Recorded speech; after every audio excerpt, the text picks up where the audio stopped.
Hordoftoota YouTube chaanaalii Falmiitiis an walaleessaaf barreessaa falmataa Taarraqoon Cimdii jedhama.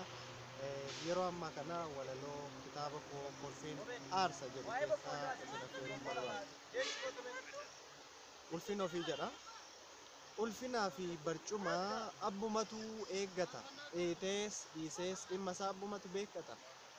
Shiraan kan booji'amtees gorfannuu finna namaa.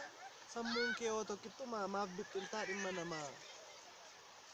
Galatooma YouTube chaanaalii koo subscribe, like, share gochuudhaan akka na cina dhaabbattan kabajaan isin gaafachaa.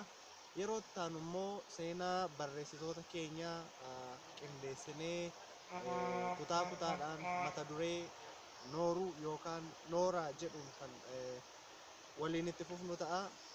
Na hordofaa, share, like, subscribe gochuudhaan na cina dhaabbadhaa. Galatooma.